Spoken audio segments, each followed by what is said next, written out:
And I like that. It's simple. But when you look at and listen to what he actually said, there's a lot more nuance to what he's saying. If we could change ourselves, the tendency in the world would also change. As a person changes their own nature, so does the attitude of the world change towards them. We need not wait to see what others do. So that immediately re-emphasizes be the change that you want. But for Julia and I, it really resonates that the change has to be an internal change so that the external change can happen as efficiently as possible. So we're going to present some models and thoughts that over the years we've both cultivated to help us move through each day and the many challenges that come forward. How do we maintain calm and balance? How do we maintain faith and the inertia of change? So I'm going to let Julia introduce herself now. Thank you. I'll echo what Thomas said. It's good to virtually be with you. I try to picture us all sitting in a circle, but at least energetically we are. I grew up in a Mennonite missionary family in Central America for much of my young, very formative years. So when I think of the question of when did I first become aware of social justice, it was kind of what I was bottle fed in ways. It was just the ground in which I grew up in, just an emphasis of service. And I'm so grateful for that. And as I've become an adult, it's taken intentional work to seek to integrate that passion and commitment for social justice within, what does that look like for my particular body and way of being on earth. I think back to being in college. I went to a Mennonite college that was very social justice oriented.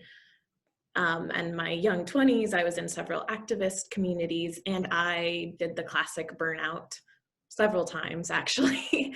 And from that place of kind of coming to the bottom of myself, the contemplative way opened up for me. Contemplative practices of learning that really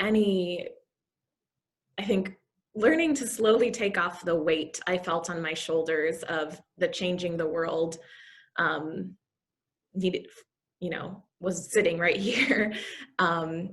Taking off that burden and slowly learning to let service come out of my joy, my desire, what it was that I loved to do rather than the feeling of ought. And seeking to, finding out what I was grounded in, that wasn't just this constant worry and anger and these kinds of things, but letting any service work arise out of a different place. So I hope that, and some of the practices we'll share have become a part of how to find that ground. And I hope that, we can engage that together this morning. Thanks again for being here. I'll turn it to Thomas to introduce himself. Thanks, Julia. Kristen, I'm just going to make a note that I'm not going full screen here as Julia just did when I talk. I don't know if that's something we can fix, but I don't mind being small screen. But anyway, so I'm Thomas. I think that my awakening to things being not quite right in the way the world moves started very subtly, growing up out of the country, but always going to North and South Carolina to be with my grandparents. And slowly I came to understand that, I play with my Black friends out in the country every day, all day long. But when I go to town for dinner, I don't see Black folks. And boy, when I one day asked at dinner if I could invite my friends to come to my grandmother's church, that was a big eye-opener that I had just said something that was not appropriate. But social consciousness activism, I think, really started when I moved to England at the age of 9. And the first way it started was trash day. An interesting thing, but I would carry the trash out to the street once a week, and I would look down the street and I would notice that we might have 2 plastic big bags of trash, and all our English neighbors would have a little metal dustpan and maybe a paper sack that they had tied some string around. And that always, again, just made an impression. Why is that? I wasn't saying, oh, we're wasteful or anything like that, but the seeds were being planted. Then I went on a school trip from England up into Scandinavia. And one day one night actually, we cruised all night long up a fjord. And we came to the end of the fjord where the meltings of the glaciers that were up in the mountains would come down. And we hiked up to the glacier. It was just a beautiful, beautiful day. A famous composer was from that village. So we got to see his house and everything. But when we came back from walking down from the glacier, the ship that we were on had emptied its bilges in this little harbor. And you can imagine that was not a pleasant view. We had gone from this crystal clear, elegant, reflecting pool of water to something that was far less than that. And I remember traveling out in the boat to the ship, just saying, why are they doing this? Why are they doing this? And I think that was the first time that I experienced rage, that something is wrong. So by the 1970s, in 1970, I was all about Earth Day and recycling. And yeah, my community was a champion, actually, of recycling. It was delightful. Over the years, I continued to see racial injustice, other issues. I started realizing I was a very spiritual person that had a contemplative nature. And eventually, just a few years ago, after working for several social justice organizations, I went to work managing a retreat center that was primarily a Buddhist retreat center in the mountains of North Carolina. And one of the things I started noticing as I would say, what do you do? Where are you from? As people would trickle in at the beginning of a retreat, was that the people that were social justice-oriented folks were always exhausted and tired and oftentimes a bit moody. It was in sharp contrast to these other people that came from other walks of life, and they were just exuberant, and just getting there was enough excitement to put some color in their face. As I entered into conversations with various people that I got to know over the years, we realized that social activists burn out. And why is that? And those that don't burn out, because I know people that have been doing social justice work for 50 years and just keep going with this ease and grace. What's going on? What's the difference? And so this workshop is in some ways a way of us answering that question, but not with ironclad answers, because it's different for each of us. But we have found some things that help orient us and are helping us believe that it's a way of life that we're talking about adopting that will allow us to sustain and have impact on change. Thank you. Julia is now going to do an activity with us. I will say that we're going to talk a fair amount, and there are going to be some opportunities later on for you to ask questions, and we can enter more of a dialogue. But we're really trying to keep you aware not only of what we're saying, but maybe even more importantly is as you hear the words, what are you feeling in your body? And Julia is now going to help us get in touch with our body. Thank you.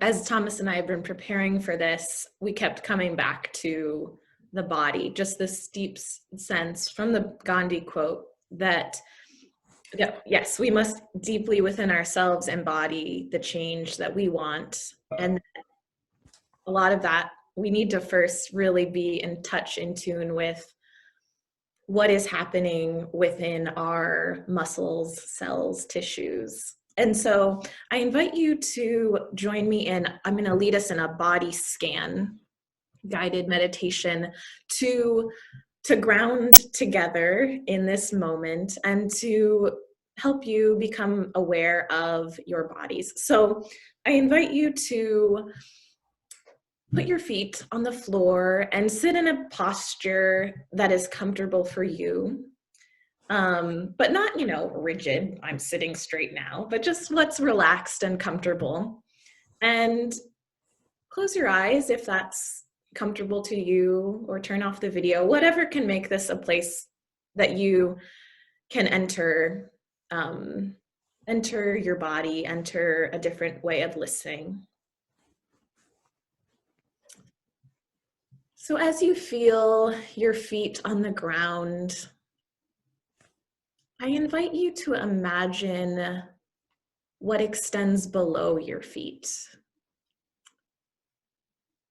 Invite you to go through the layers of carpet and wood and cement until you envision yourself standing on the floor of the earth, the soil. Maybe even imagine roots coming out of the bottom of your feet, connecting to the earth. Notice how that feels. And then I invite you to pull that energy, that rooted energy, back up through the layers to the soles of your feet, and then moving up your legs. And as you do, noticing what your legs feel like. Is there a heaviness, any ache? Just notice. Bring your awareness there.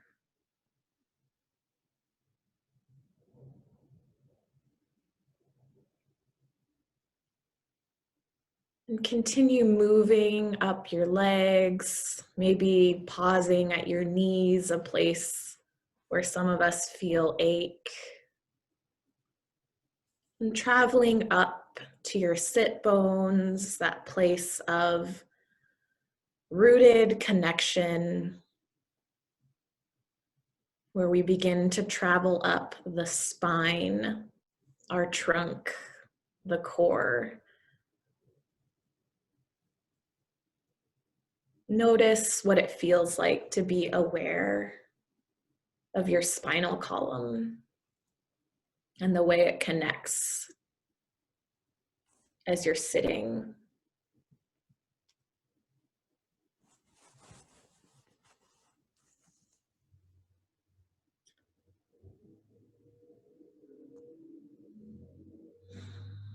Notice your gut, the place of knowing, the gut knowing.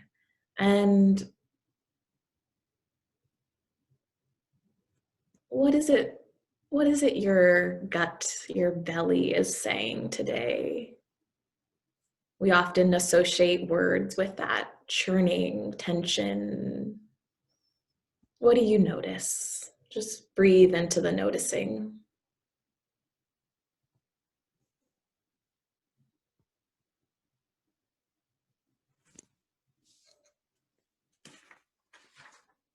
Moving up from your belly into your lungs and chest cavity. I invite you to take a deep, full breath, trying to fill your whole lungs.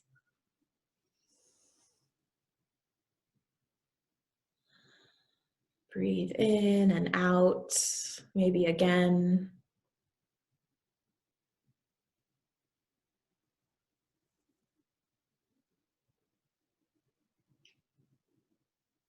Notice what that feels like to take a full breath. Where is there ease and where is there pull?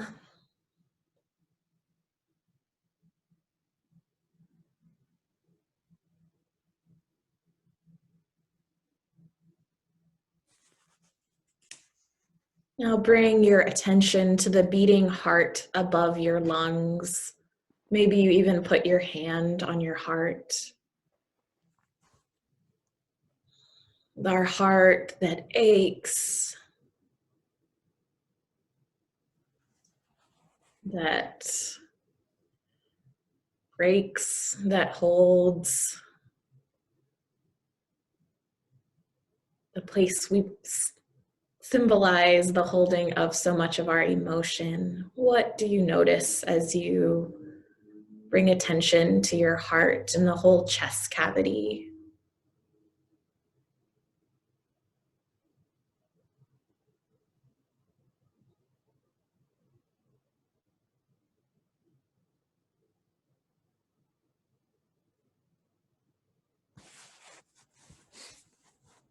Allow the beating of your heart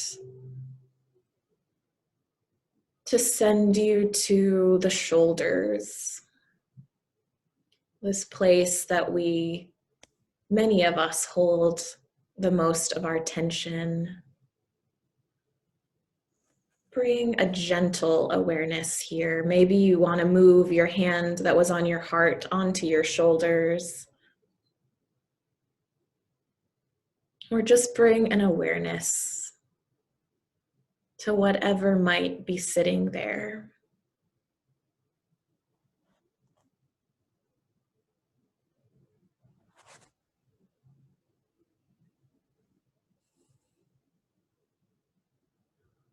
Breathing up from our shoulders into our neck and throat, our place of voice, from where we speak our truth or don't. Notice what is there.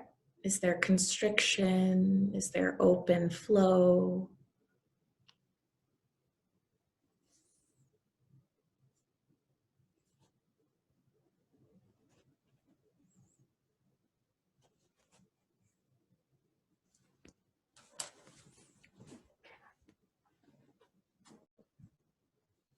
And moving up your neck into your jaw and mouth. Notice just how many muscles there are in our face and what they're doing. Is there tension, relaxation?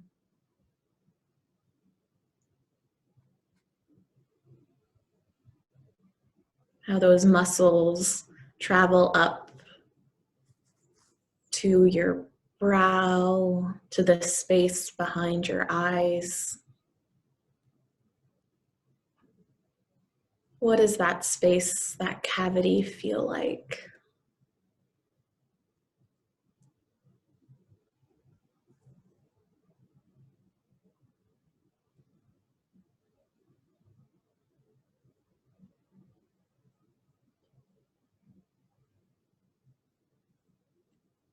As you come to the crown, the top of your head, I invite you to feel that as the energy that connects you beyond yourself to the divine within and beyond. And from the crown, I invite you to Try to feel your whole body, this whole riverway of sensation at the same time. Feel what it is to be you in this moment.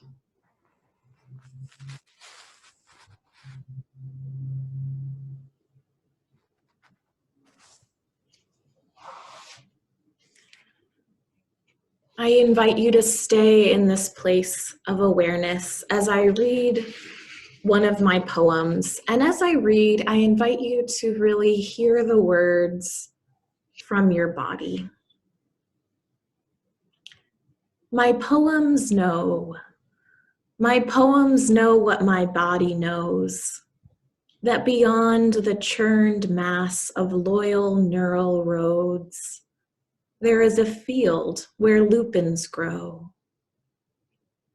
Go often, lay low and listen. Words are on the breeze, a murmur between pillars of grass and each muscle's throb. Don't turn from what rustles unseen in a company of fescue and vetch. Memories will rise from your shoulders like a kaleidoscope of small russet butterflies. Trust their flight path. Follow, don't bring a net. You will be brought where you need to be. When there, again, listen. Dissolve into each petal of the waiting Queen Anne's lace. Your story, their story, the story is intricately woven through each tissue. Breathe in 100 flowers. Pollen will dust every cell, so your page will be covered.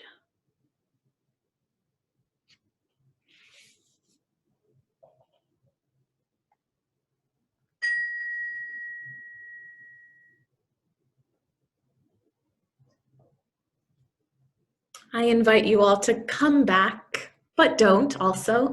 Stay very much, I hope, in this place of body awareness. And to help us in this, throughout our time together, I'll be ringing a gong throughout, and we'll take just a moment for a check-in. What's happening in my body? What might that be telling me? Our bodies are so wise, and we hope that in many ways they can be the greatest teacher for us today. As Thomas, I invite you to speak from the body as Thomas leads us in this next exercise together. Thanks, Julia. So one of the things that we're attempting to do here is, as you probably realize after going through that great body scan, is to add the body to the head. We walk around with full bodies, but we oftentimes lead with our thoughts, with our theories.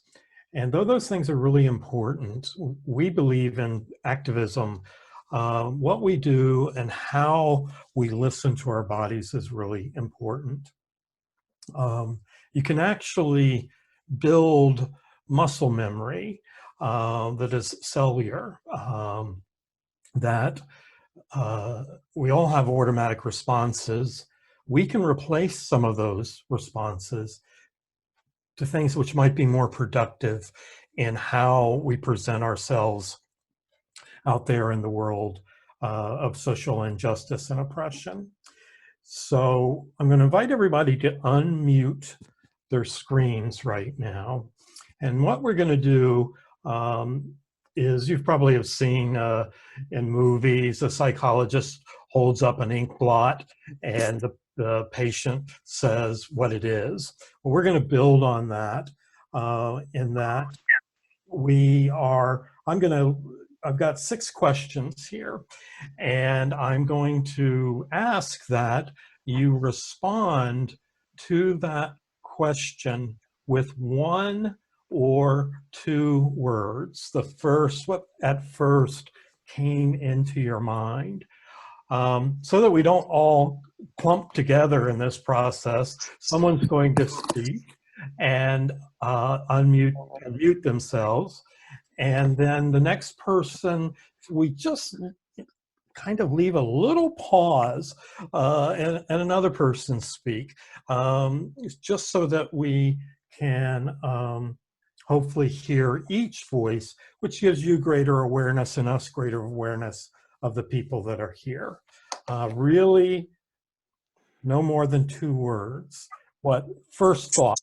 The Buddhists will talk about first thought, and that's what or first feeling is what we're interested in. And we're also interested that you stay really aware of where and what in your body you're feeling as those words come out of your mouth.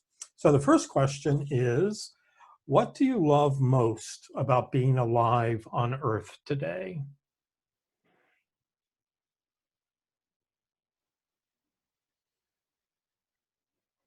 Feel free to speak up with what was the word that came to mind. What word? Free time. Meditation. Being in nature.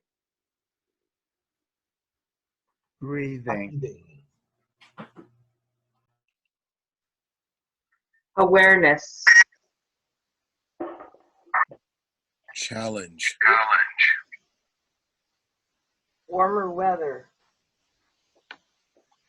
Togetherness. Friendship. Breath.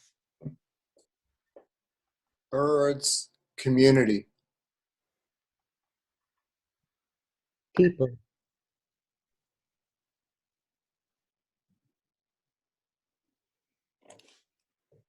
The cold air.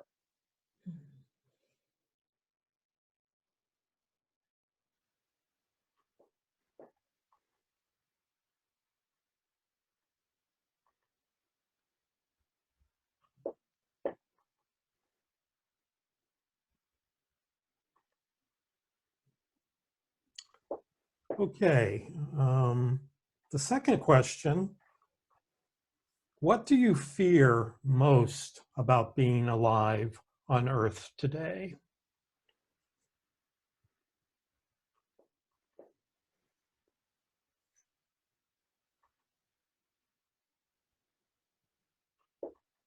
Being unhelpful.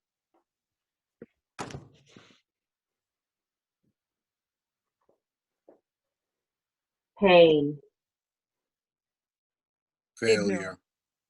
Ignorance. Failure. Collapse. My computer will mess up and you won't be able to hear me well. Not contributing. Doing harm.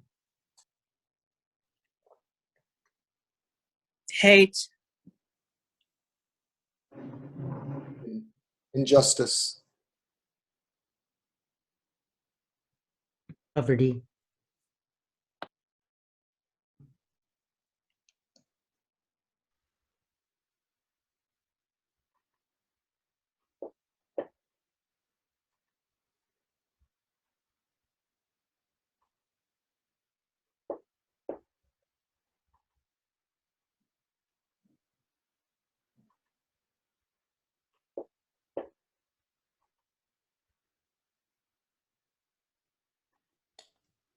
Where do you feel joy in your body?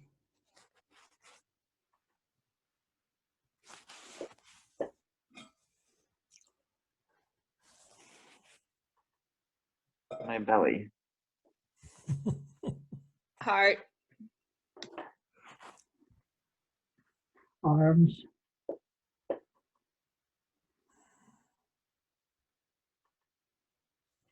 Walking feet.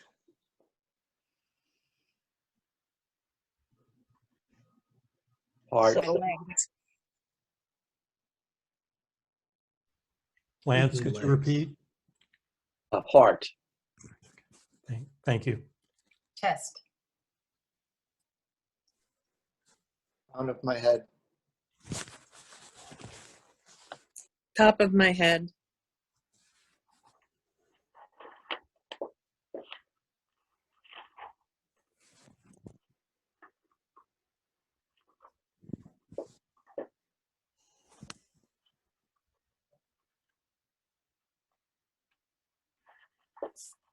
Stretching my arms.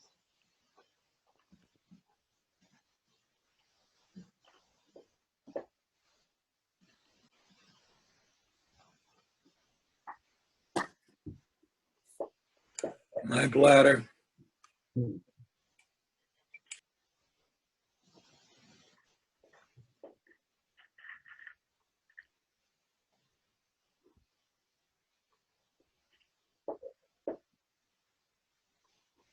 My eyes.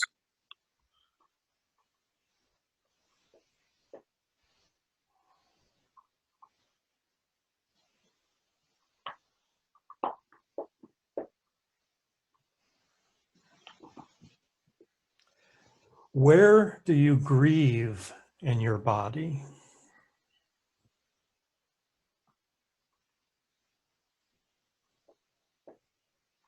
Throat. Heart. Chest. Sacrum. Below Heart. my button. Heart.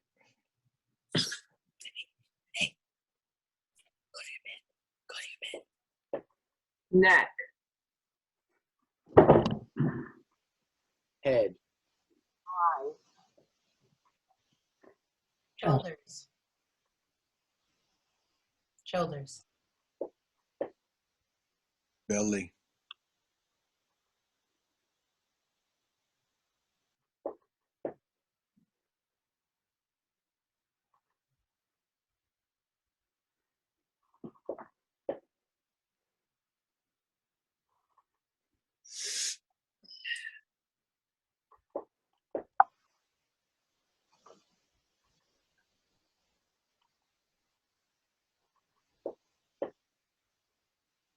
What is a major issue you are addressing at this time?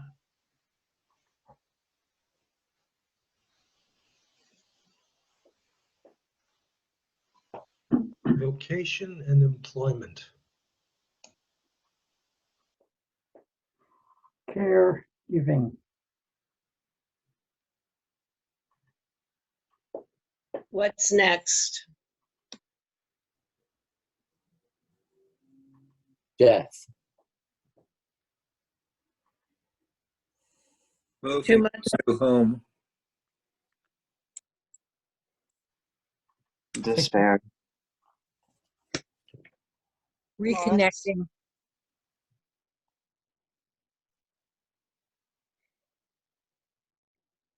Policing. What lies ahead? Immigration. Mystery. Mysticism. Accompaniment. My dad's dying.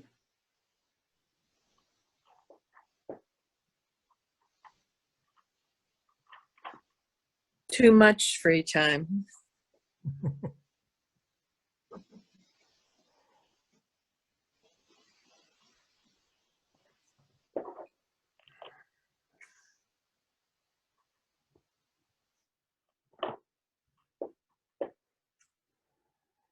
At the end of this, whoops, did I just cut off somebody? I guess not. At the end of this workshop, what are you hoping to feel? Joy. Connected.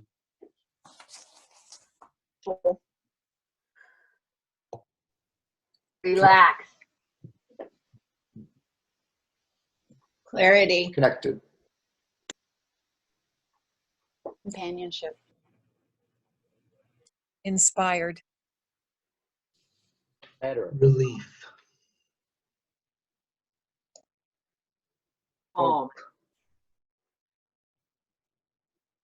Roller coaster. Unstuck.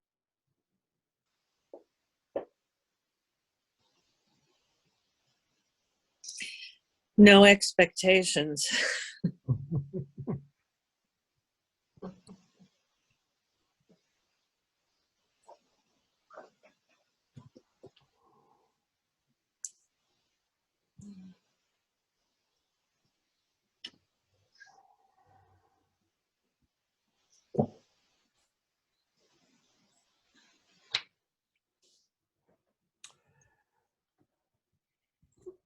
So we've not done this workshop before, and we were expecting somewhere between 30 and 58 people. We're down more towards the 30 side, which allows me to say that we could consider one or two comments or questions if anyone's just got a burning issue that or comment they want to make. And on comments, we ask that we be as that we use brevity, get to the point. You'll notice that's one thing we're trying to do is keep our bodies and our heads in balance. And we tend to believe that shorter spoken words helps us stay in balance. So does anybody have a question? I can't see hands raised or anything like that. So if you do have a question, just go ahead and ask it, or a comment.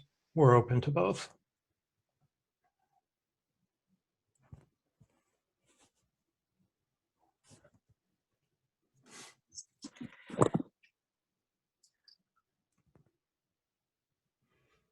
Well, the Friends Committee on National Legislation model is to form relationships with the legislators and to have ongoing communication.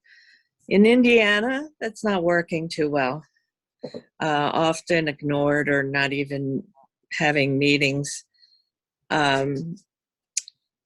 So what can work?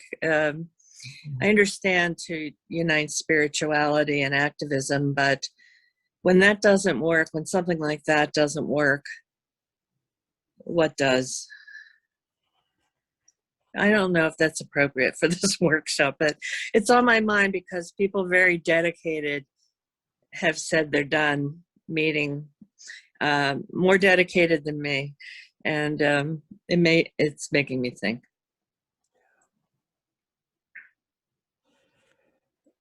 Well, I know from my perspective, there's so much of that we see in ourselves and in all levels of communication, and it does oftentimes feel like the ears are shutting down.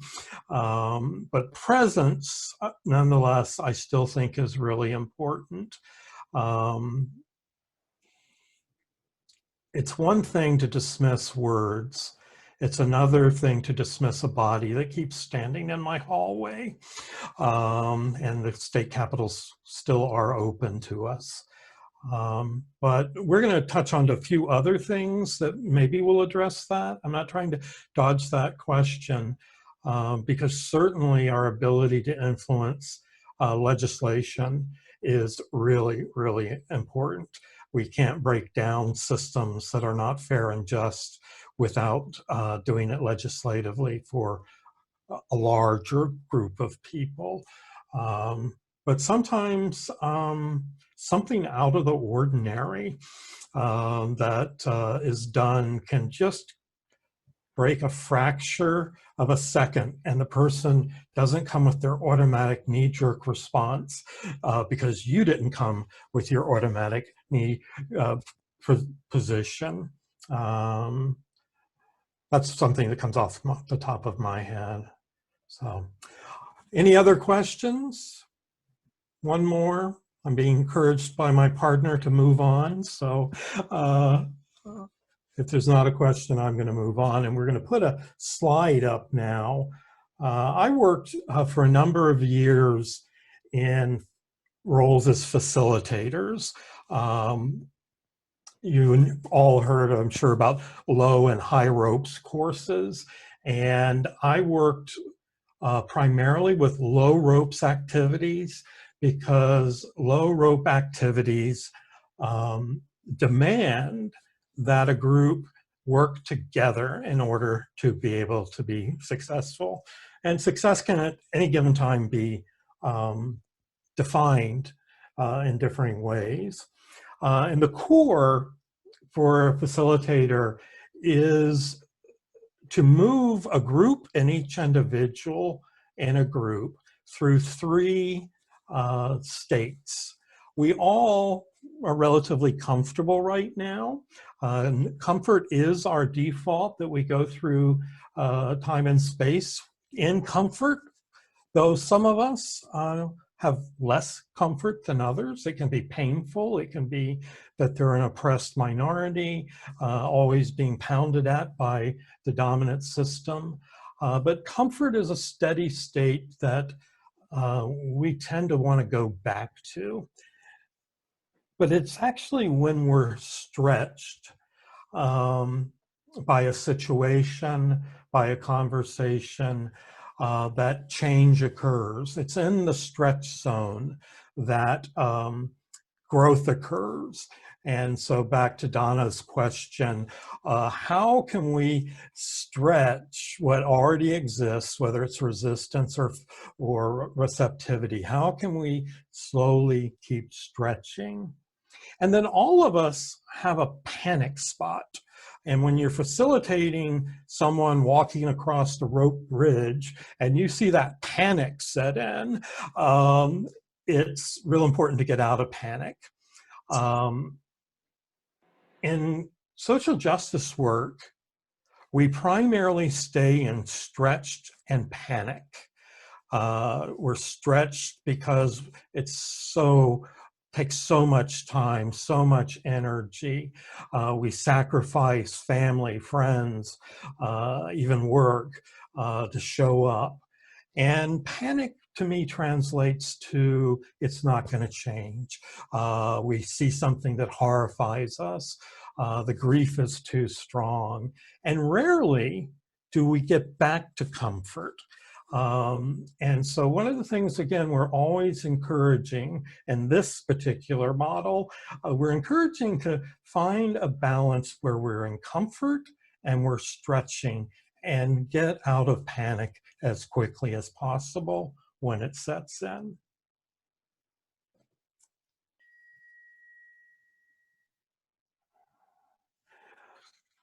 Okay, now we're going to look at the work of an anthropologist, Angelise Arian. She has a book called The Fourfold Way. I'm sorry, I think Julia just hit the bell. Did you, Julia? I couldn't hear it. I did. Okay, so will you do it again so we can take a pause?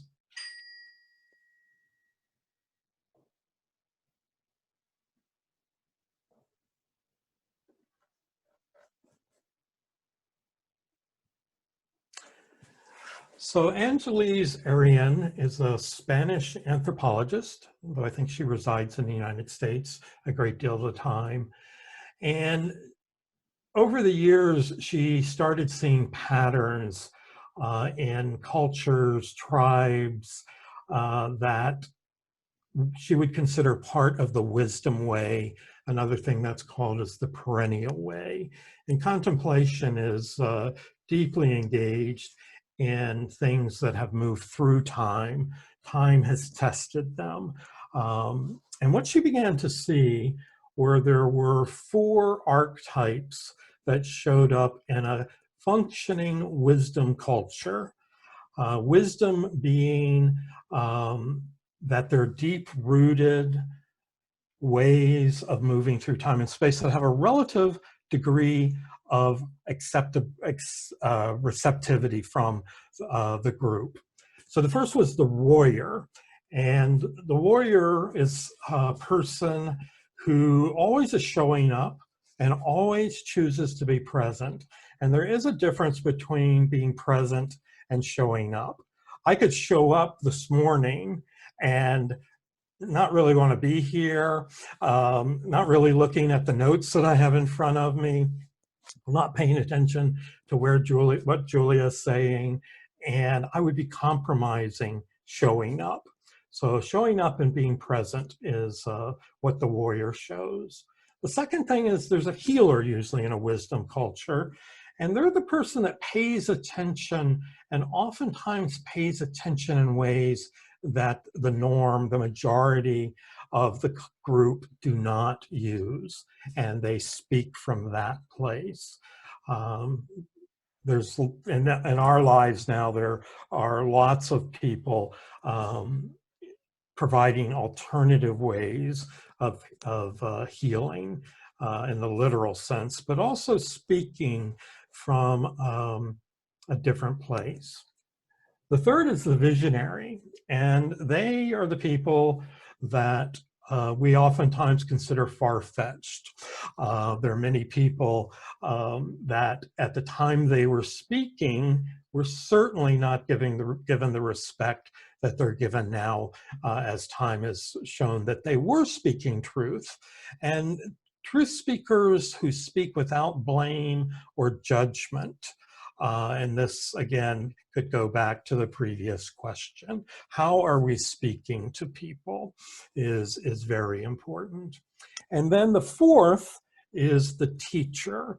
I've taught throughout my life, and I remember the first time I was told by the dean of faculty at a private school that I was teaching at that I had to learn to be patient because teachers oftentimes do not see the fruit of the seeds that they've planted. So a teacher is open to a desired outcome, but not overly attached to that outcome. And that is really important. Where are we putting our focus? If we get really panicked that this is never going to happen, actually, most likely it is never going to happen. We're putting energy in a counterproductive place. So the left-hand column is Anjali's model. I have used in numerous situations over the years, and in myself, the 4 steps: showing up and choosing to be present, paying attention, telling truth without blame or judgment, one that we all have a great deal of challenge with. We don't want to hurt people's feelings, and speaking in a way that's open to a desired outcome, but not overly attached to that outcome. I've even used this when consulting and doing team building work with corporations. And of course, the bean counters in the room get really uncomfortable when I say don't overly attach to the outcome. What they say here, oftentimes when I've spoken to them, is don't care about the outcome. And that's not what it's saying. The outcome of oppression ending is very important, but there are many, many steps that are going to be necessary for that to happen. And if we just fixate on the final outcome, we're oftentimes not as productive as we might be. So these 2 models I've just presented, the facilitator's model and the 4-fold way, are a simple way, if it resonates to you, to look at yourself and a situation that you're in, and maybe assess it a little bit differently. One of the things I'm not liking today that's making me uncomfortable is I can't see you. And the facilitator in me not only wants to see your face, I want to see your shoulders and how you're holding your hands, because as a facilitator, what I was taking in was oftentimes far more important than what I was saying. So that's just a personal confession of a little discomfort that I'm having. It's stretching me, and that's very good. And I'm not going to panic, so don't worry. So now Julia is going to sort of go to the core of today's work, and we're going to be basing this on the work of Joanna Macy. And Julia's going to take us through some steps now.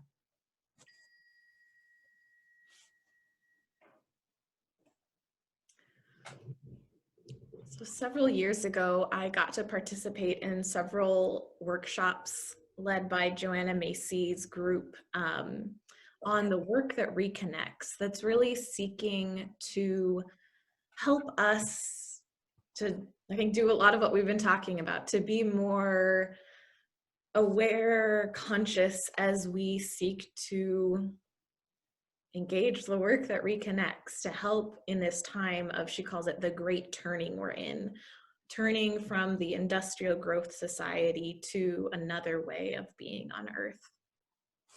And I love that the place she starts in that movement is where the roots here on this lovely painting are gratitude, coming in gratitude. And we're gonna, in our next time, move through this circle together with several exercises and movements. But we start in gratitude, and there was intention in why we asked in the question, what do I love being alive most on earth today? And it was wonderful to hear your voices and the diversity of answers. And I really feel that starting there in that gratitude, all those things that you named show our love, right? They show love, connection, and the gratitude that I feel like those naming things in themselves are a revolutionary act in this world that media in different places tell us of not enoughness. Gratitude is a moment of resting in enoughness. I've been thinking a lot lately about the connection between joy and justice. And I feel like justice, we often, can turn into such a heavy thing. And it's heavy. There's injustice, and that is heavy.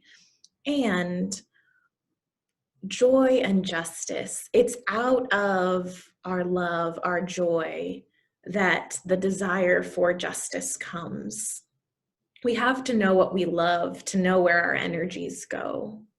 I came across this quote many years ago that I think of often by Baba Diom, an Ethiopian environmentalist. And he says, "In the end, we will conserve only what we love.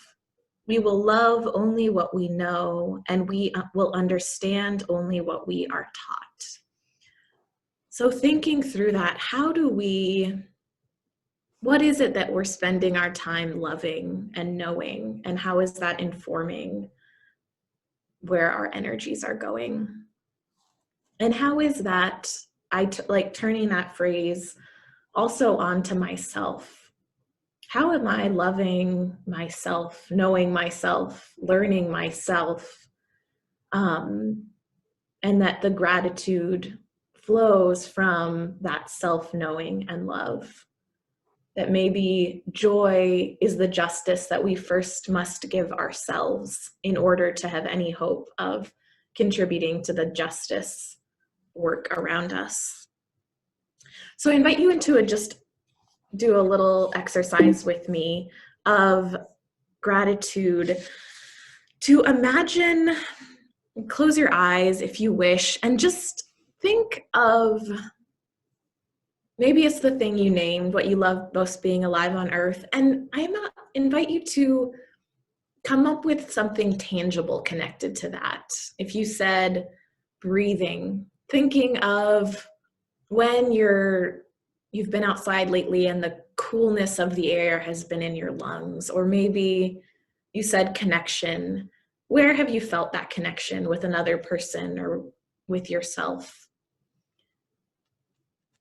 In our world of so much input, we can easily get distracted from these things. And so I invite you to just take that image and kind of metaphorically tuck it into yourself, into a pocket of your heart, that it can be there for you in a quiet moment when it's needed, when you're not feeling in touch with gratitude. So let us each just be with our image for a moment.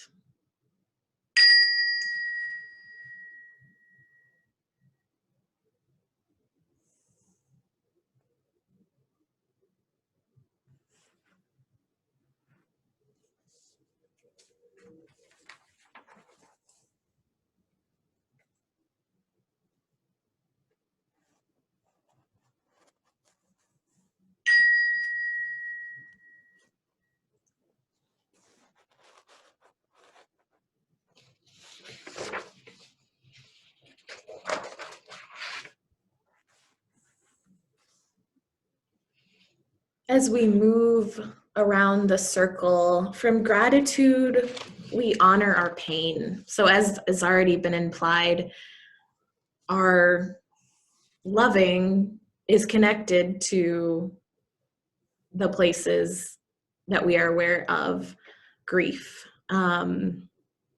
We each named in our bodies where we feel the grief,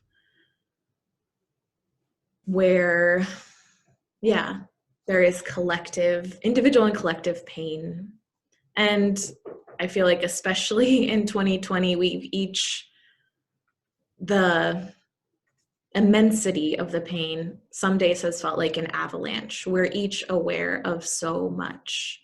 We are each holding so much in our bodies, this deep, overwhelming grief and despair.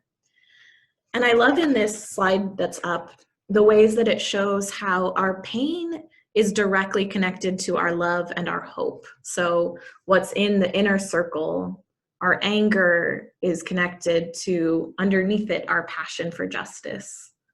Our powerlessness is making space for the new to arise. Our sorrow is our love. Our fear is connected to our courage. But often, as we probably all know, we can get stuck in this circle, right? And we can go into all sorts of different coping mechanisms to avoid feeling the feelings and avoid the space underneath the feelings. There are many messages that feeling isn't okay. A quick story that has stuck with me through the years. When I was in my early 20s, I nannied for a 2-year-old, and one day he was playing with a truck in a sandbox, and he accidentally kicked over the truck that he just filled with sand, and he fell down and he cried with frustration and the pain of bumping his knee. And he just had this wonderful temper tantrum cry for, 2 minutes of just total feeling it. He wasn't hurt. He was just frustrated. And then, he settled down, wiped his eyes, and went back to what he was doing. And watching Jeremiah, I just felt this awareness, that is what we know how to do. I used to do that as a kid, have that, just feel the fullness of the emotion, move it through, and then go on. But I felt in watching him the awareness of how so many emotions were stuck within me that weren't getting moved through. And so I feel like contemplation and contemplative practices help us to do this acknowledging, moving through of emotions and returning to the ground of our being, the emotions under the reaction. So I'm going to move us into a honoring our pain breathing practice together. I'm going to unshare so that I can more fully we can see each other. So I'm going to invite us into a breathing through meditation. And similar to the body scan, I invite you to close your eyes and put your feet on the floor if you wish, and begin as you do to notice your breath. So as you notice your breath, notice the sensation of your breathing, your breath on your lips, filling your lungs, in your abdomen.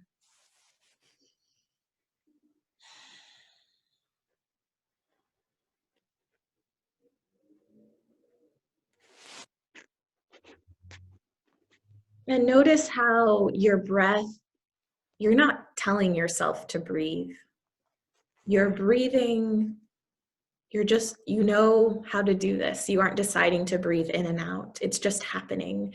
It's like you're being breathed by life itself. All of us in this virtual circle are being breathed by life. All those in the homes we are in, in the cities, in the countries, everything on earth, human and more than human, is being breathed through life right now. I invite you to, with your rhythm of your own breath, see if you can sense into that larger breathing, the web of life.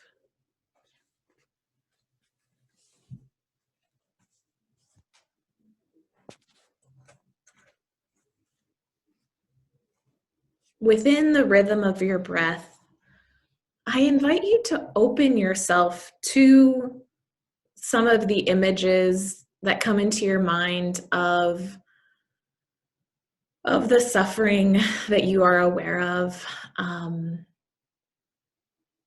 Maybe it's images you see in the news, people on ventilators, people in lines in Texas, fires and floods, or maybe it's images of friends and people you know.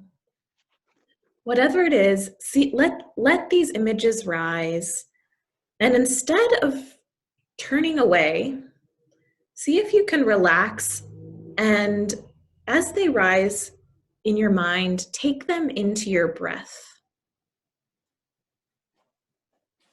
Instead of closing them out, breathe them through you. Breathe them on a stream of air, like a ribbon of air coming up, the stream going through your windpipes and lungs, and seeing if you can, with your imagination, pull that ribbon through your heart. And as it goes through your heart, see what that's like. See if, as it goes through your heart and out of your heart, if there can be an opening, bringing it out into the large web of life, the amazing resources of the divine energy, the breathing, the constancy.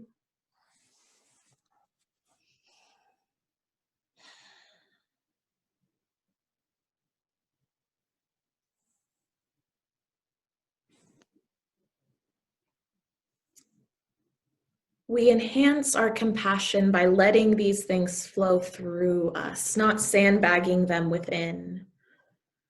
Perhaps what's rising for you isn't images at all, but a numbness or blankness.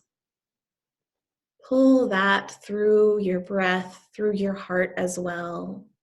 It's a part of what is real about being alive. Maybe the suffering you're aware of is very acute within your own body. Pull that through your heart as well. Breathing.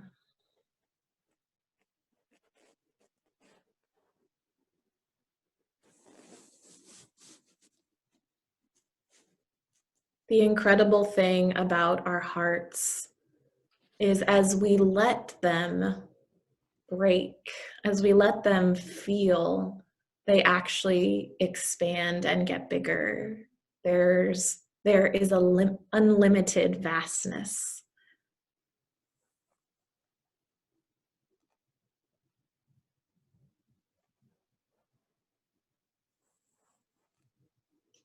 I'm going to be silent for some moments and let us all just breathe together, breathing through, breathing, allowing life to breathe through us.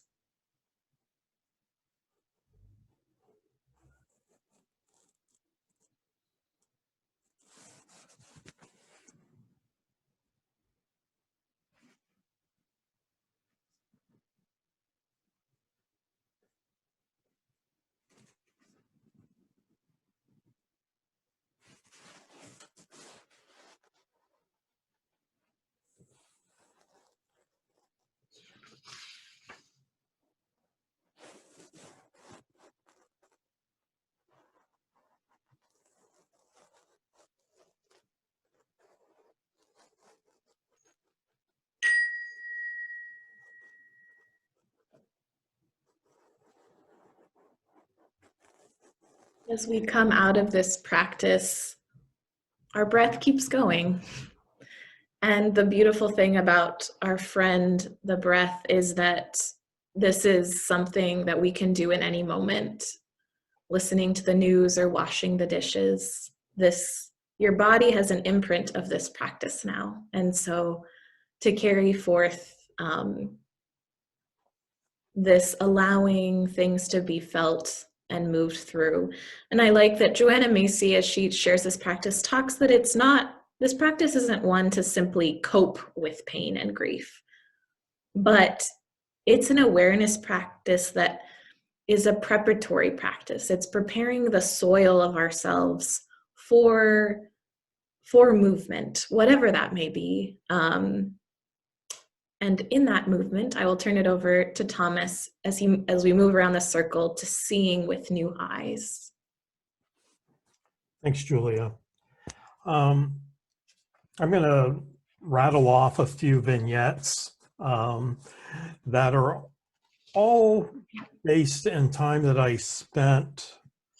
Sorry, I don't have a screen here. Sorry. These vignettes come out of 2 years of study at the Center for Action and Contemplation in Albuquerque, which is centered around the work of Richard Rohr. I was a member of the living school for those 2 years, which is an intense study on transformation, mysticism, and reordering the way our world goes. So I'm going to start with a confession. That's one of the more important things that I had to learn and had to confront while I was in the living school. And that confession is that my great love for things happening my way, when it gets extreme, I'm as much a part of the problem as that person, institution, or something like that I am wanting to be different. Because in fact, these issues are only going to be resolved by collective action. And that is not only wonderful marches and protests, it's also building new relationships, even within our existing relationships. We're very dualistic. Our minds are set up to be dualistic. And dualism creates binaries, which creates tension.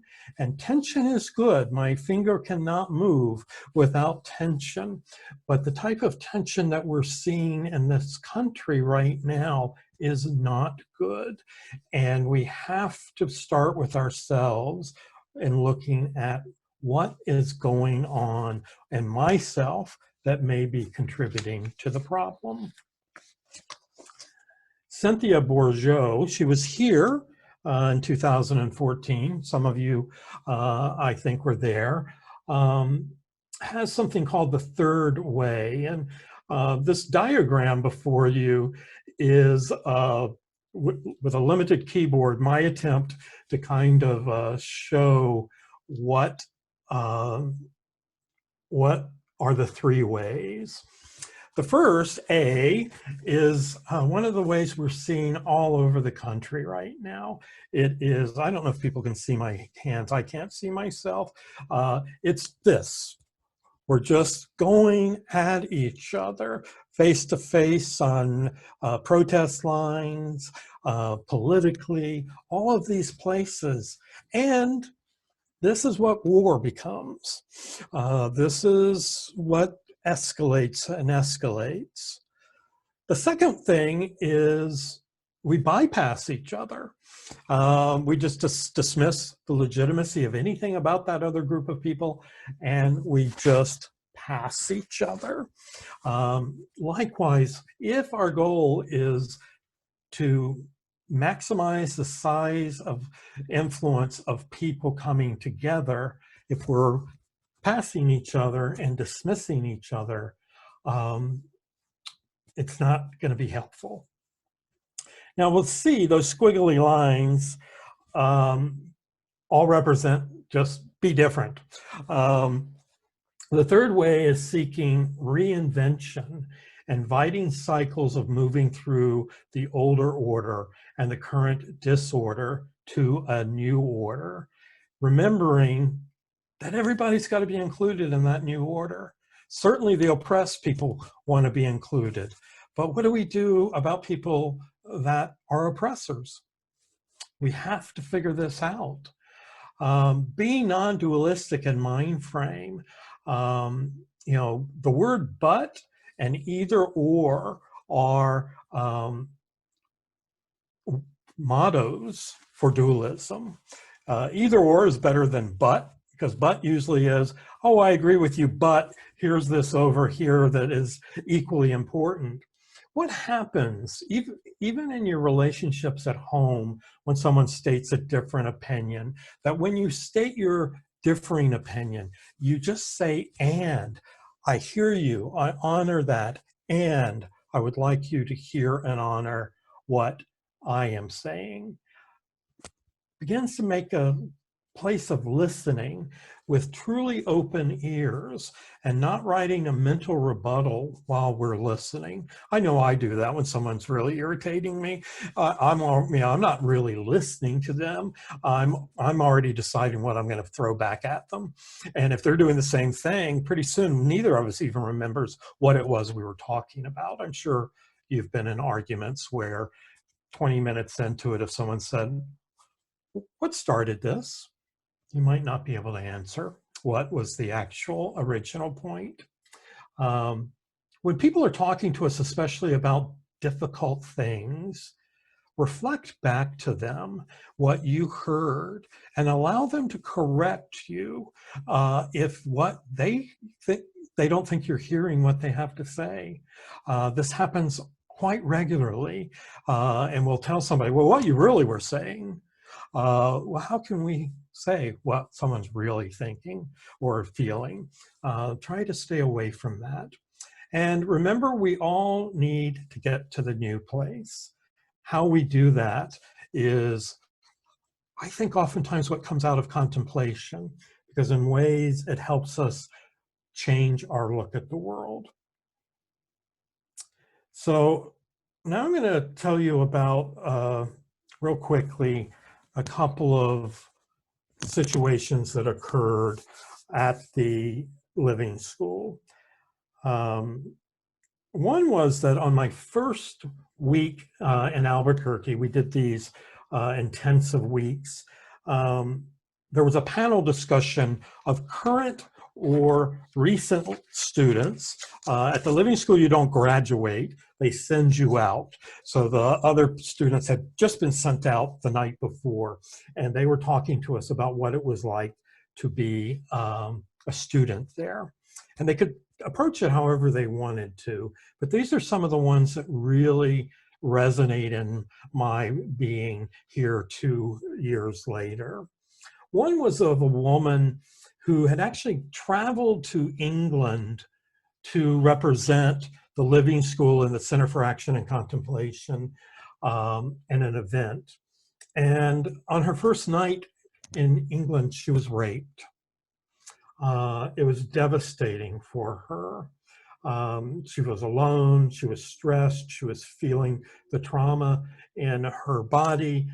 She called the Center for Action and Contemplation and said, "This is unbearable. I need to come home. Please get me another ticket." They were open and receptive to that. They also immediately reached out to students that were currently living in London, and they all rallied with her. But they rallied with her by asking her, what did she need? They would, of course, take her to the airport, and a new ticket had been bought for her. But they really embraced her with loving listening, not trying to fix anything for her unless she articulated an issue, a problem. They held her in light and love. And in fact, there she was telling us the story, tears running down her face, and said, "And I stayed because strangers did something that I didn't think was possible. They listened and embraced me. And they really didn't know me other than we were all associated with the Living School.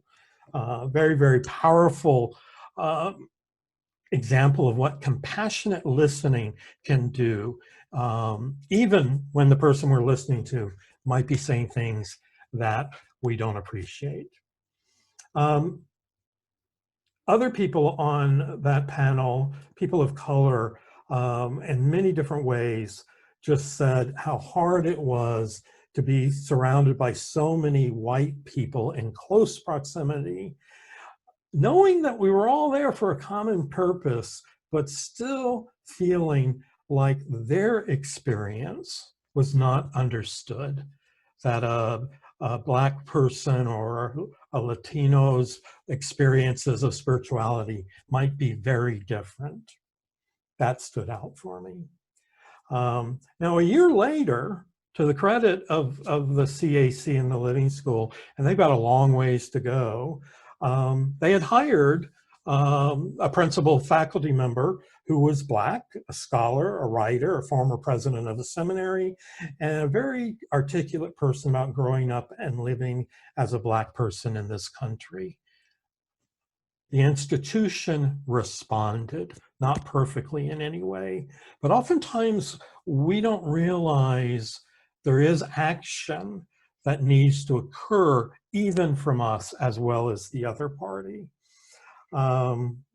Then there was a woman, in my notes here I say a very angry Mexican-American woman.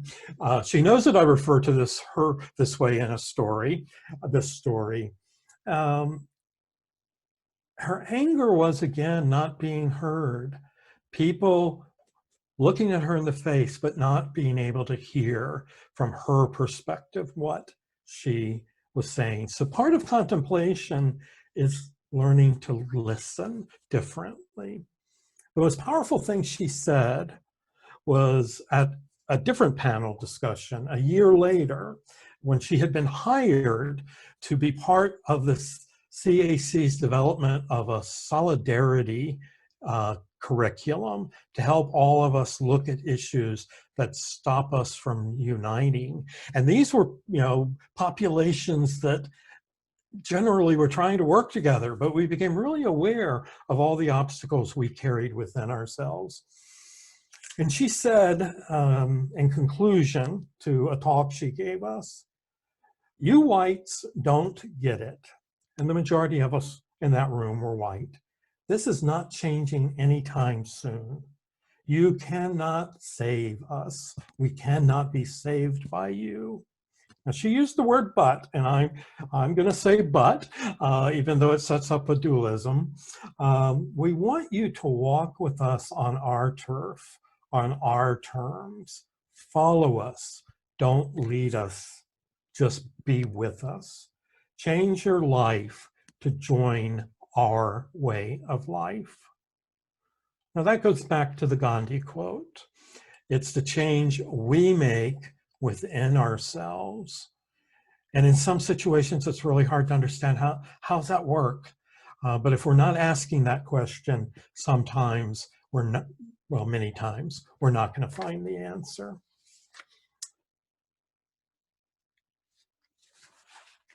I'm sorry, I lost my place here for a moment.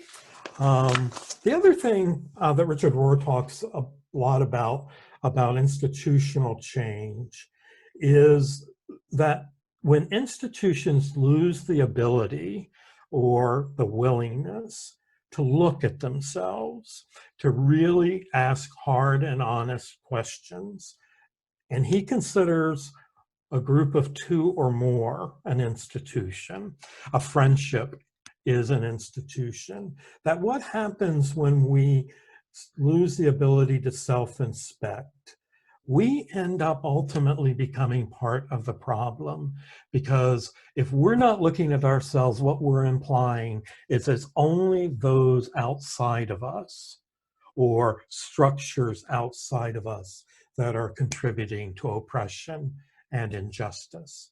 But we have the ability to stretch our understanding so that we can meet people in new third way spaces. Now we're going to project some questions that along the line, not necessarily, we're not going to speak to these questions, but we want to show you these questions.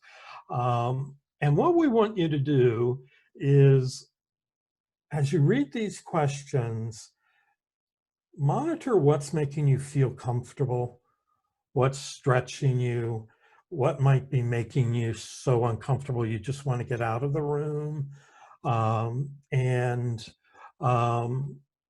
move with those questions. And I may have just preempted something Julia was going to do because maybe I'm not being all that present at this moment. Sorry, Julia, but thank you for listening on the third way.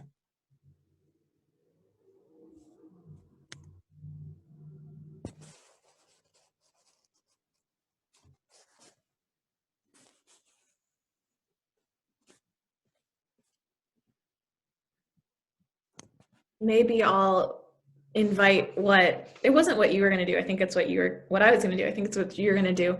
I'll invite, while you're listening to these questions, if these questions aren't resonating with you, what we also a movement we're going to invite is to think of, with that chart with the arrows and the third way, to think of a conflict in your life that seems stuck, and what might be a third way possibility to listen within that. So just give a few minutes for us to together sit with these questions and to sit with the third way model of listening.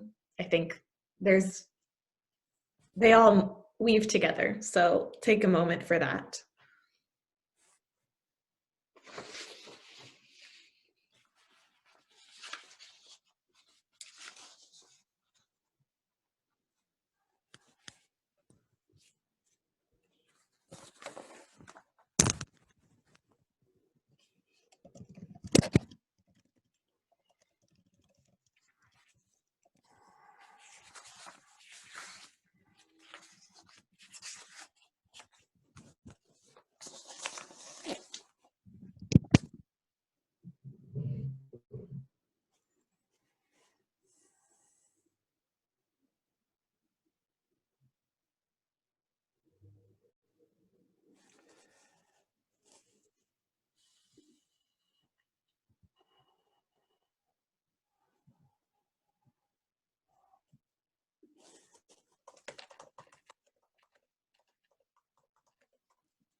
I hope those questions, maybe in our sharing time together, we can engage anything that's risen from them, but I hope they fuel further reflection for you. Turn back to you, Thomas. Thank you. We've put up a quote by John Deere. John Deere also was here at ESR back in 2015, I think. And he says, and this is from his book, The Nonviolent Life, "We're living in an age when the immense power and potential of nonviolence is steadily being revealed. Long dismissed as utopian, naive, not simplistic and impractical, and even unpatriotic and counterproductive, nonviolence is increasingly being activated in small and large ways to make powerful and effective change. Effective solutions to the catastrophic challenges we face today will require monumental problem solving that is innovative, courageous, intentional, and comprehensively universal and compassionate. In short, the power of active and creative nonviolence is needed now more than ever." His model of nonviolence there are three places that all equally need to be kept in mind, especially as we seek solutions to monumental problems. We should practice nonviolence towards ourselves. We should practice nonviolence towards all others, all creatures and creations. And we should practice nonviolence in the global grassroots movement. Balance is really, really important. And we've spoken a whole bunch, and we're running out of time. So what we're going to do is enter into questions now, or comments. We're really interested in your comments, but questions are a form of comment. And every so many minutes, Julia's going to ring the bell, and I'm going to read a quote that represents one of those three ways of moving forward nonviolently that John Deere offers in his book. So please speak. We're wanting to hear anything you want to offer us.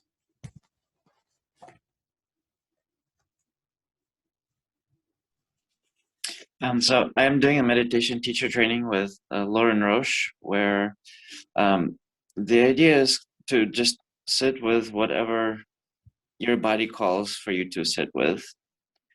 And one of the most important ideas that I've ever come across is that whatever violence you want to commit or do, if you just, before you sit down to meditate, agree to yourself that you will not act on anything that you experience during meditation, and you just let that flow through you, and like actually visualize yourself doing whatever that violence is. Maybe you want to kill yourself in your imagination, and then you'll see that you don't actually want to do it. And just actually letting that come out in your imagination will free you from wanting to do that violence out in the real world. So it's like it's a release of that energy, clearing it, so that you can move forward. I like that. Thank you.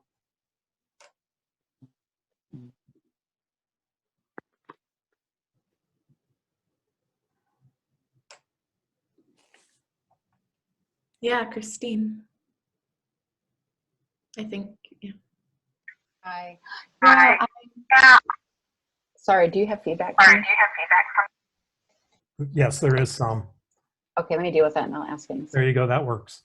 Oh, okay. Sorry about that. Yeah, I'm thinking a lot about the initial slide that you had. I think Thomas talked about being on the high ropes, and that, you know, we have a predilection, even when we were all speaking out as a group, for comfort. You know, we want rest. We, of course, we want to feel less weary and tired and hopeless and, you know, replenished. And at the same time, I wonder too, with Julia's other slide, she had kind of the dichotomy of when we're feeling empowered and ready to go and do some work. The other part of it is, you know, we don't want comfort. And so, or we might be met and surrounded by anger. And I'm wondering how we can hold better anger, the desire for violence, maybe with people that we work with, you know, in the justice world, and not try to censor or squash that, because it's real. You know, it's like what Igor was saying. I was like, and Julia, I was also thinking, like, allow this stuff to be, like, explore it. Don't just try to, well, what I was hearing, don't just try to flee back to, like, comfort zone.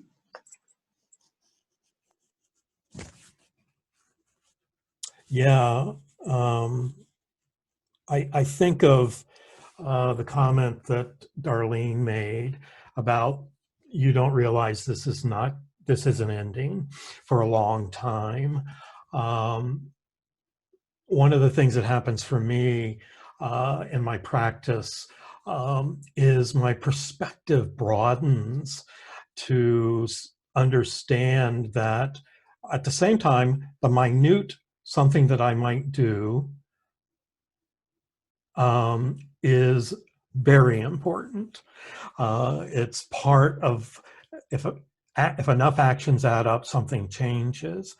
But at the same time, when I run into an obstacle, when I run into a senator that will not listen, when I'm part of a protest that has an element that goes violent, even if I start experiencing that inner violence, as Igor was talking, that I have to be willing to own it.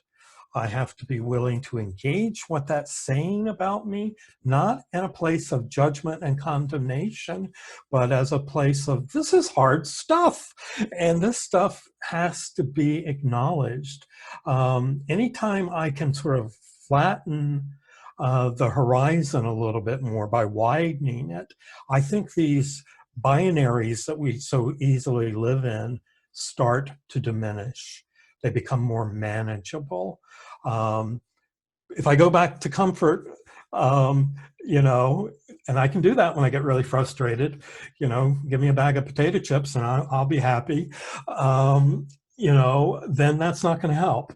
But it's okay to go in there and then come right back out. It's about a balancing movement that always is pushing forward.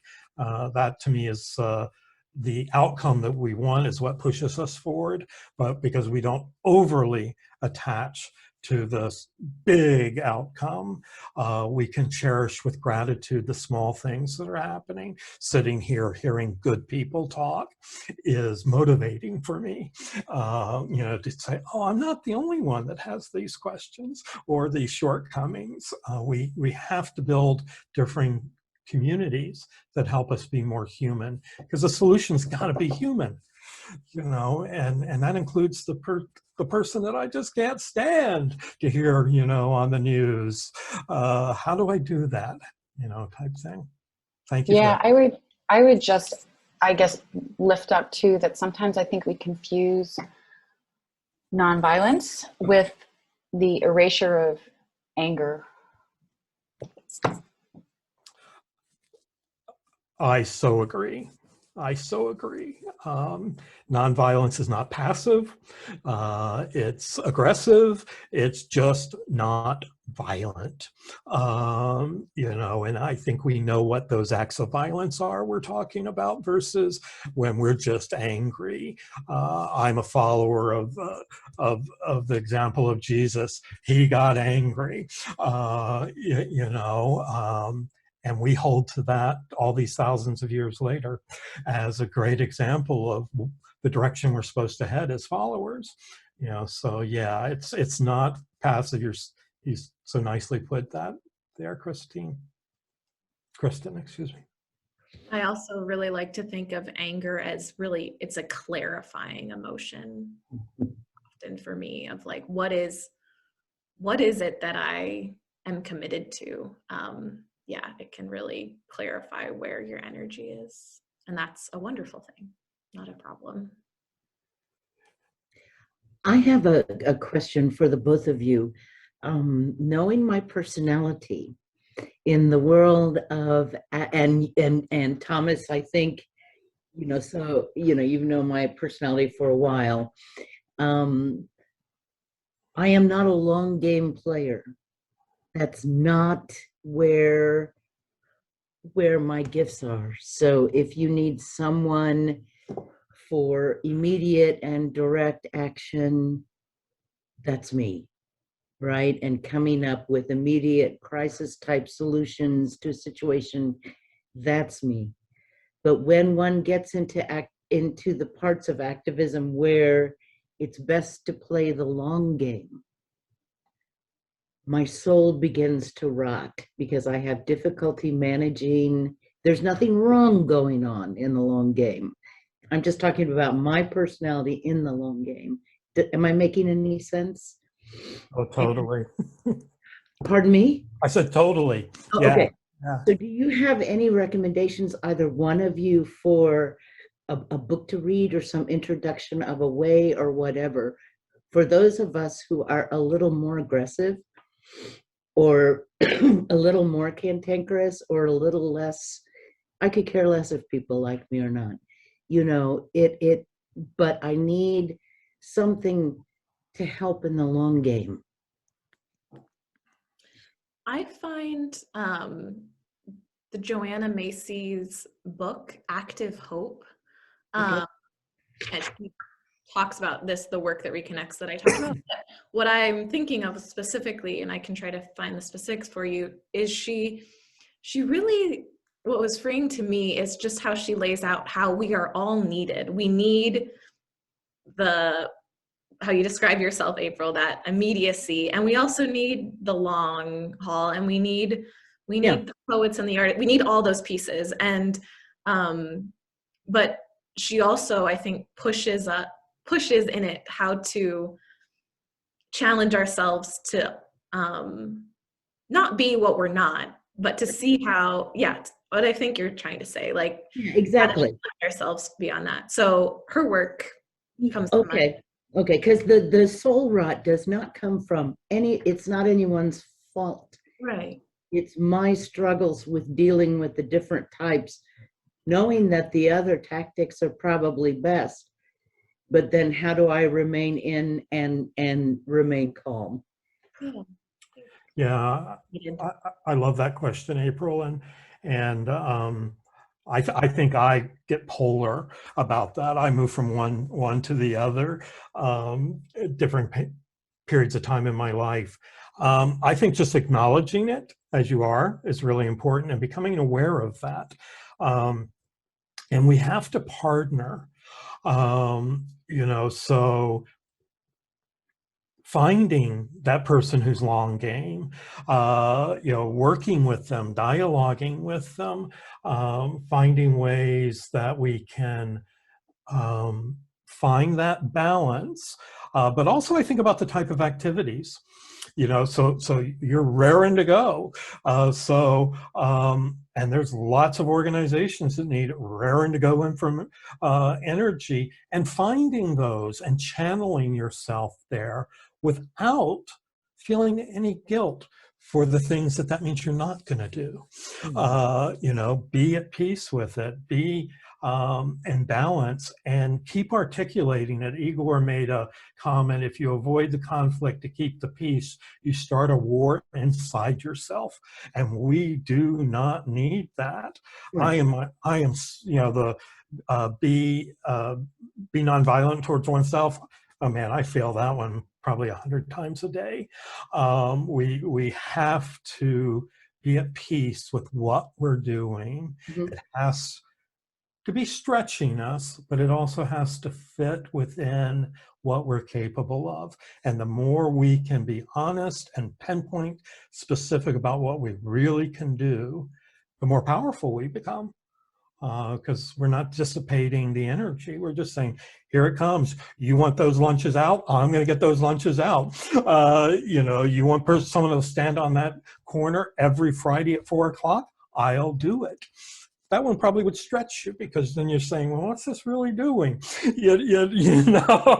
But you get what I'm saying. Great question. So we're down to about 6 minutes. We do have one last thing we want to read, and Julia's going to lead us through an activity. I think Garrett raised his hand. I think we have time for one more question, and then. Yeah. Thank you. It's not really a question, but as I'm thinking through this, I'm thinking in terms of, I agree that nonviolence is not necessarily not anger, but I prefer to think of anger as being more active and assertive. When I think of aggressive, it just doesn't sit right with me. But when I become judgmental, and angry, I find it's when I'm trying to change the world and change others so that they think the way I do. And I'm realizing more and more that the best thing that I can do is to change my own heart. And I do that through my words. I try to choose my words very carefully, and to be a model for others through my words, and to sort of let go of, I can't change the world. I can't change how anybody else thinks or feels. I can just change my own heart. Thank you. Yes. Beautifully said words. I feel like that sums up what I'm hoping, we were engaging today. As we close, I invite you to think of a word. We're going to do the same opening up, unmuting ourselves. And maybe if those of you who videos aren't there, if you want to join us with video for this last moment to see each other, to think of the word that you're leaving with today, this morning, and we'll share that in that same popcorn style. And I'll ring the gong, and that will be all. And thank you. This has been really rich to share this space together, and I trust the ripples will go from here. I also was asked to name that this room will stay open between the workshops. So if you want to have a coffee break virtually in this space, you can do that. All right. So let us share.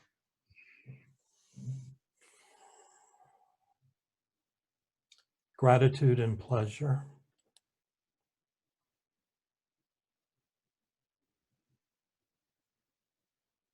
Peace.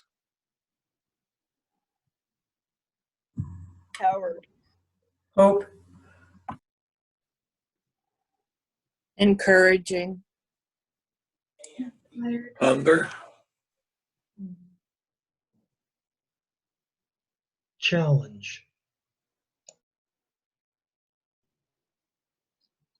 Deep gratitude and expansiveness. Hopefulness. Deliberate.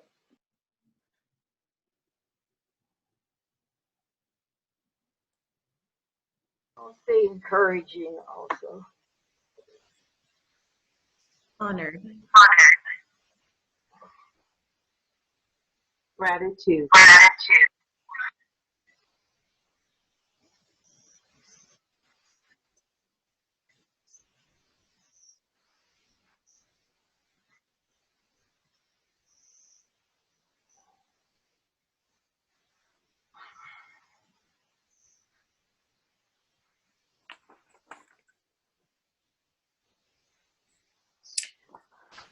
New thoughts.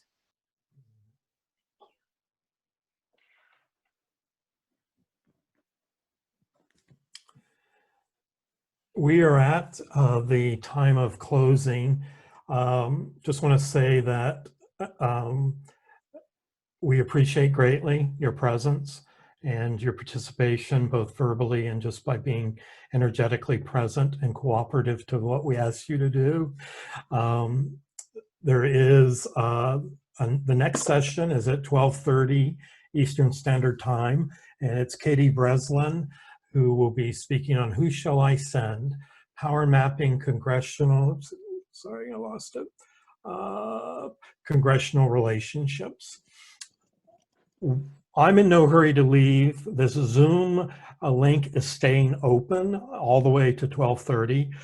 So you're free to go with great thanks and gratitude. But if anyone's wanting to continue to talk, I've got a little energy left before I need some lunch.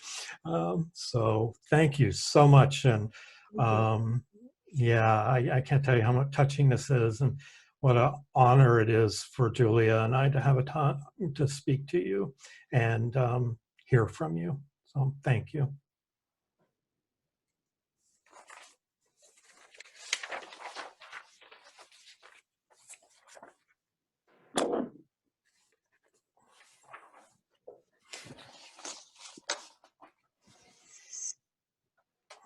Just a question. Is there a way in which we can access the PowerPoint slides that you had after this presentation? Sure. If you give me your email address, I could send that to you. Yeah, and anyone else that wants to, if you just put that in the chat, I'm happy to share that.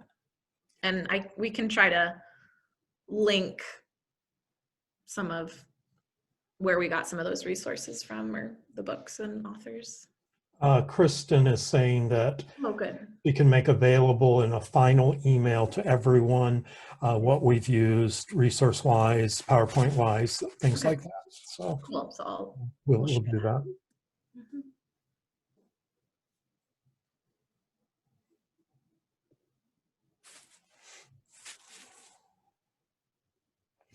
I'm curious, what social justice issues are you involved with? How does this play out for you in your day-to-day life? I know I'm an active student right now, and I can easily go down the path of I'm not doing anything. I'm not doing anything, meaning things which are attributed to be classically activist. But I think in fact we all are doing things just by getting up every morning, and I'm curious to see what more regularly gets into your daytime, your days.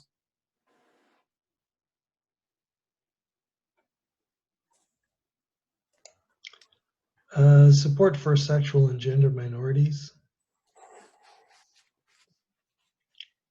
which is challenging being where I am in South Korea. Their language and cultural barriers, as well as the other barriers that one encounters when engaging in that kind of work. Thank you. I think part of the problem, especially living through the last 4 years, is having so many issues and not knowing it, feeling a little overwhelmed. There's like a central different way of seeing and being that's desired. But as far as issues, the threats to democracy in terms of gerrymandering and voter suppression and all those things, and then climate change certainly, but also environmental health and the environmental injustice, social injustice. But really the list could go on, and part of the problem is if you have to pick an issue, which one would it be? You know, it's kind of like a long list. But this has been so helpful, and I need to go back over. In answer to the question that I asked, hopefully not totally inappropriately, there's a wealth of material here, like thinking of the teacher role, not that I know more, but devoid of outcome, letting go of outcome.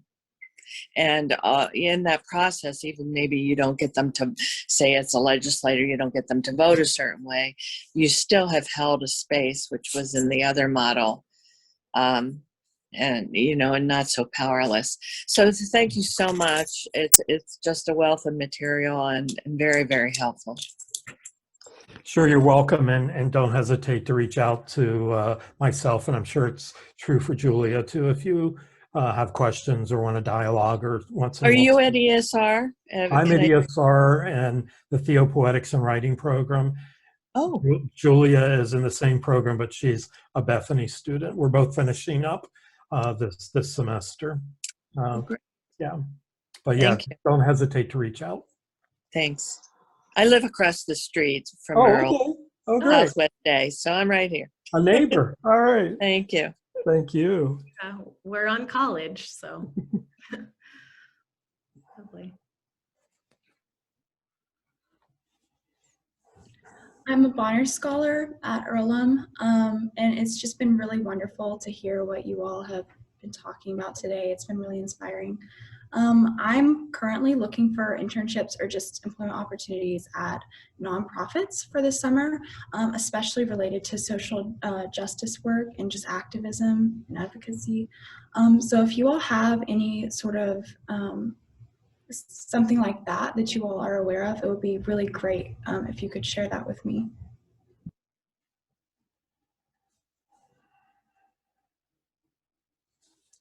What are the issues that would be on your top 5, or you know that really you have passion about? I think that's the starting place. Okay, so I'm currently applying to an internship, the Zero Hunger internship in Washington, D.C.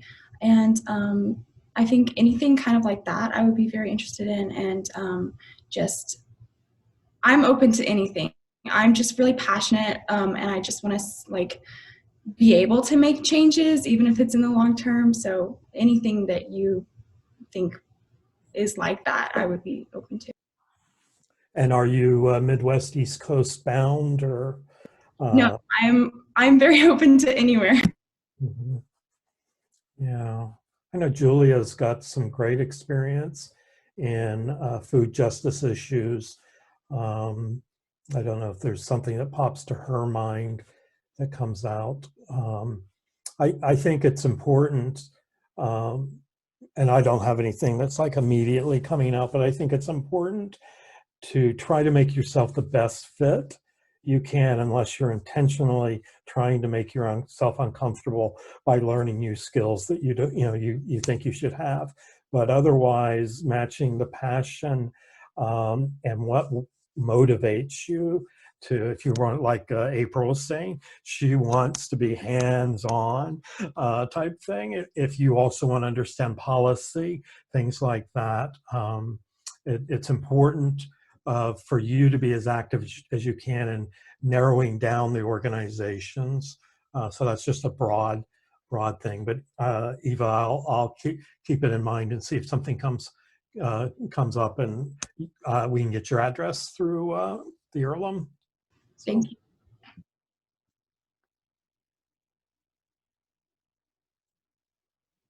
Yeah, similar. I'll keep things in mind. After college, I did a lot of work with food justice stuff, like in farming work and that kind of stuff, less in the advocacy or in that tangible work. But yeah, I would just echo what Thomas says, that really listening to what gives you energy and where, even just looking at organizations, what feels like there's that resonance and excitement, and following that excitement. But yeah, it's beautiful that you're headed that way. I hope you find something that's a good fit, and yeah, we'll keep that in mind. Thank you.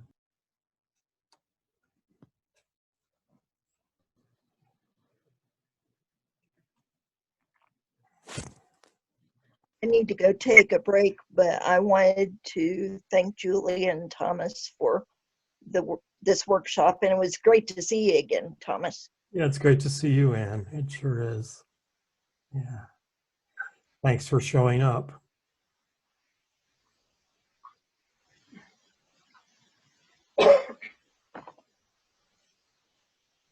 Well, yeah, thank you. I've been an occasional student at ESR. Yeah, we shared a class, Jane. Yeah, I did. Okay. My memory's not as great anymore. But I've been an activist for a long time, mostly a peace activist. But other issues have surfaced and become more passionate about. Environmental being the main one, and especially focused on the pesticides and the pollinators, the bees dying off, and that, because that affects our food supply and so on. But all kinds of environmental issues. It's just because it's really critical to our future. And then also, I don't know why, but I've been focused on gun violence for a long time. And when I first started talking about it in Quaker circles, it was Quakers aren't against guns, it's like people were. Okay. But I get passionate about that, and about poverty and the food safety net, which people don't even talk about a safety net anymore, and how I've become friends with people in poverty. Just somehow that keeps happening, and people who have mental health issues along with it. So I'm very focused on that, and I've had some psychology training and guidance and insight. And then the other thing is the immigration issues you know, just the inhumanity of separating children from their parents, the whole inhumanity and racism that goes along with that. And then the whole racism that was stirred up recently. You know, it's just all there, and it was just overwhelming. And I've never felt really burned out before, you know. And I've participated in peace marches and so on where I felt a lot of joy, you know. But now I'm burnt out, and my husband died in October, and it was a lot of stress with him. He had dementia, and you know, it's like I'm still getting all these emails. I'm trying to unsubscribe, but I sign petitions, you know, forever, and I'm trying to get out. I'm just tired of that. I don't want to do that anymore, you know. But I'm still trying to pick and narrow my focus, you know. So I'm gradually doing that. And, sorry to hear about your loss. I know that took a lot of your time and energy. Yeah, I think there's, I'm sorry, go ahead. I'm sorry, just I had to change, you know, I was forced to change banks, even when I didn't want to. And that's because I'm helping somebody to get on disability, and I tried to withdraw money to give her a car, and they told me I took out too much money and I was a fraud risk, and they just decided they couldn't stop me from taking out money. They'd have to just close my account. So they did. And that's an account my husband had for years with all our things were automatic, all our payments and withdrawals, and it was automatic. So that's been a bigger headache than you know, a lot more headache than I expected after his death with all that paperwork. So.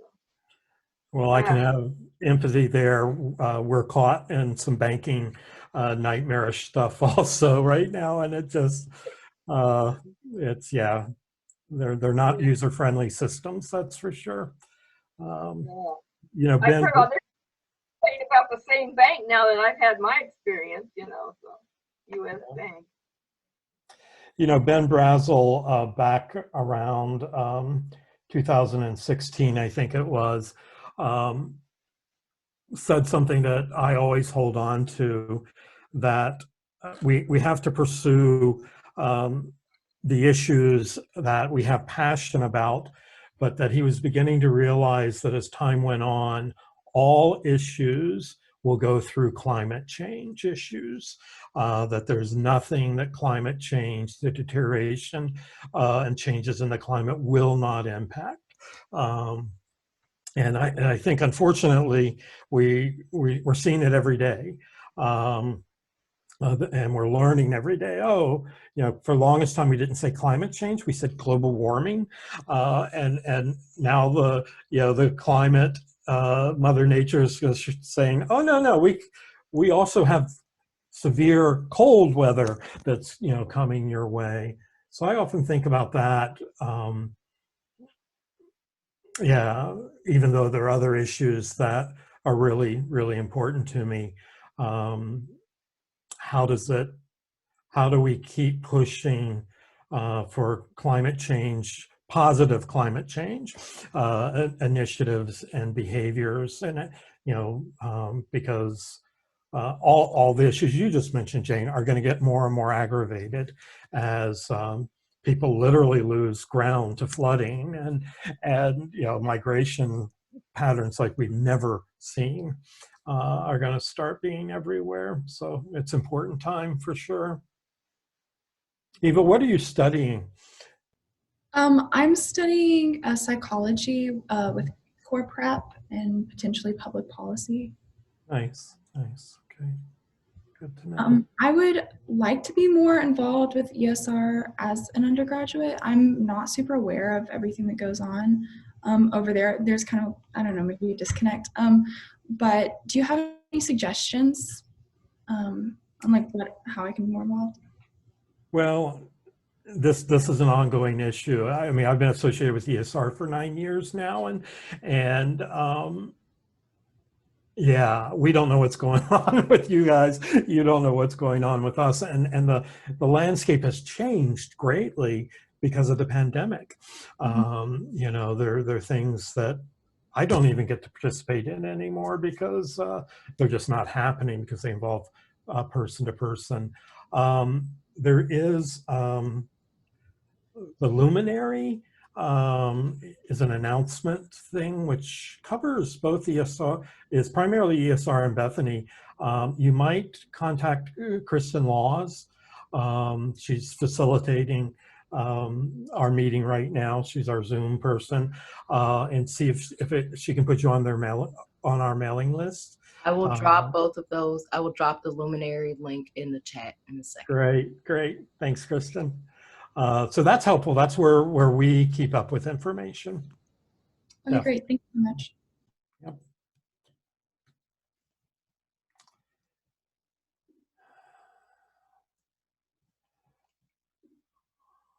Well, my friends, this has been marvelous. Thank you for staying around. Thanks for continuing having conversation. And we will give Kristen some information to send out so that you'll have some, I'm sorry, I'm just reading a chat thing here.